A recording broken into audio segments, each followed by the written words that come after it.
Hey there, everyone. It's David Barnett from davidcbarnett.com, the blog site, YouTube channel, iTunes, SoundCloud, Google Play, podcasts, where I talk about buying, selling, financing, and managing small and medium-sized businesses. Got a few questions here piled up. I was thinking I would answer a few of them, and I'm happy to report that the good people of China have sent me a bunch of tripods, and I ordered a whole whack of them, and I hid them throughout the house so that even if my kids manage to get a hold of the ones that are here in my office, I've got backups. So hopefully I'll be able to make more recordings on my iPhone. All right. So let's get to the first question. It says, when we start a business, we put a lot of effort and hours of efforts. Should the time spent by the owner in the business become less and less, and finally the least over a few years? Should this be one of the goals of the business? If yes, then how to do it? Okay. So I don't ever recommend people start a business, but people do start businesses, and that's fine.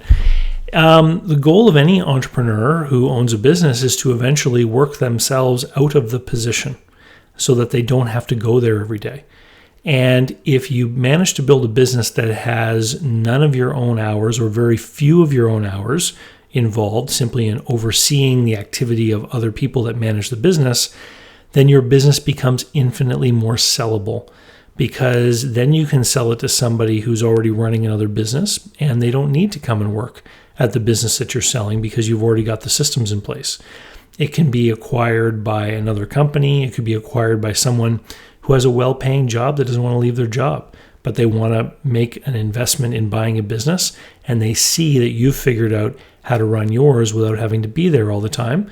This is an ideal situation. So how do you do it? You do it the same way that big companies do it. You have to actually create business systems, policies, procedures, checklists, information sheets, weekly data collection that you can observe as the owner that lets you know what's going on in the business so that you can know if your manager is doing a good job running it. So think about your local gas station that's part of a big chain, right? How is that business run? The manager has a book of policies and procedures that tell them how they're supposed to do different things, and they've been trained in those policies and procedures, and they're sending information to head office. So in this case, you need to graduate from the manager of the business into that head office. What information do you need on a regular basis to make sure that the manager is doing a good job? So yeah, you need to figure out how you can be there as little as possible. It'll free up your time to do other things or not.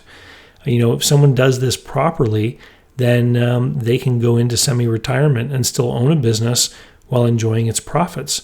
Very few small business people are able to pull this off because they're perfectionists and they want to do things themselves and they want to manage things themselves.